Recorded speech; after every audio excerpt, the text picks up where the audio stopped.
ನಮಸ್ತೆ friends, D kids ಚಾನಲ್ಗೆ ನಿಮ್ಮೆಲ್ಲರಿಗೂ ಸ್ವಾಗತ. ನಾನು ನಿಮ್ಮ ಪ್ರೀತಿಯ ದಕ್ಷ್. ನಾನು ಇಶಾನ್.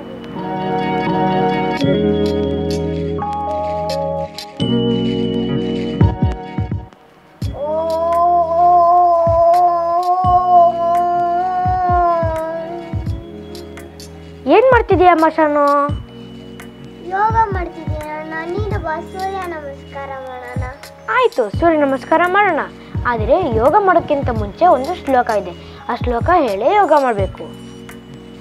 ಫ್ರೆಂಡ್ಸ್, ಯೋಗ ಮಾಡೋಕ್ಕಿಂತ ಮುಂಚೆ ಒಂದು ಶ್ಲೋಕ ಇದೆ. ಆ ಶ್ಲೋಕನ ಹೇಳೇ ನೀವು ಯೋಗ ಮಾಡಬೇಕು.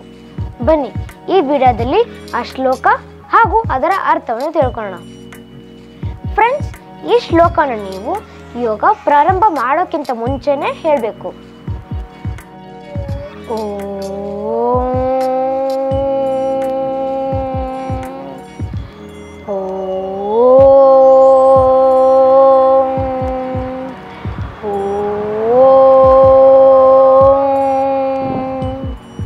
ಸಂಗಚದ್ವಂ ಸಂವದದ್ವಂ ಸಂಭೋ ಮನಾಂಸಿ ಜಾನತಾಂ ದೇವಾಭಾಗಂ ಯಥಾ ಪೂರ್ವೇ ಸಂಜ್ಞಾನಾನ ಉಪಾಸತೆ ಸಂಜ್ಞಾನಾನ ಉಪಾಸತೆ.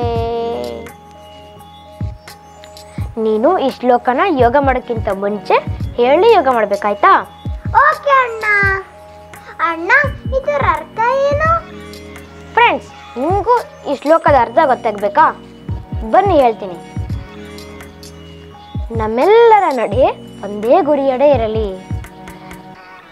ನಮ್ಮೆಲ್ಲರ ಮನಸ್ಸುಗಳು ಸದಾ ತೆರೆದಿದ್ದು ನಮ್ಮೆಲ್ಲರ ಶ್ರಮ ಸಾಮರಸ್ಯದಿಂದಿರಲಿ.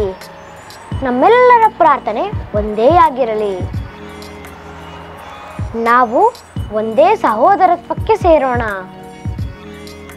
ನಮ್ಮೆಲ್ಲರ ಆಕಾಂಕ್ಷೆಗಳಲ್ಲಿ ಸಾಮರಸ್ಯವಿರಲಿ. ನಮ್ಮೆಲ್ಲರ ಮನಸ್ಸುಗಳಲ್ಲಿ ಒಗ್ಗಟ್ಟಿರಲಿ. ನಮ್ಮೆಲ್ಲರ ಶ್ರಮ ಅಸಮಾನತೆಯ ನಿರ್ಮೂಲನೆ ಕಡೆ ಇರಲಿ. ನಾವು ಬಲವಾದ ಸಹಭಾಗಿತ್ವ ಮತ್ತು ಏಕತೆಯ ಕಡೆ ನಡೆಯೋಣ. ಇದು ಯೋಗ ಮಾಡೋಕ್ಕಿಂತ ಮುಂಚೆ ಹೇಳುವ ಶ್ಲೋಕ. ನಿಮಗೆ ಈ ವಿಡಿಯೋ ಇಷ್ಟ ಆಯ್ತಾ? ಮುಂದಿನ ವಿಡಿಯೋದಲ್ಲಿ ನಾನು ಯೋಗ ಆದಮೇಲೆ ಯಾವ ಶ್ಲೋಕ ಹೇಳಬೇಕು ಅನ್ನೋದನ್ನು ತಿಳಿಸ್ಕೊಡ್ತೀನಿ. ನೀವು ಇನ್ನಷ್ಟು ಶ್ಲೋಕಗಳು ಹಾಗೂ ಅದರ ಅರ್ಥವನ್ನು ತಿಳ್ಕೋಬೇಕಾ? ಹಾಗಾದರೆ ನೀವೇನು ಮಾಡ್ಬೇಕು ಹೇಳಿ? ಕರೆಕ್ಟ್, ನನ್ನ ಡಿ ಕಿಡ್ಸ್ ಚಾನಲ್ಗೆ ಸಬ್ಸ್ಕ್ರೈಬ್ ಮಾಡಬೇಕು. Thank you for watching. Don't forget to subscribe. You are loving ದಕ್ಷ್.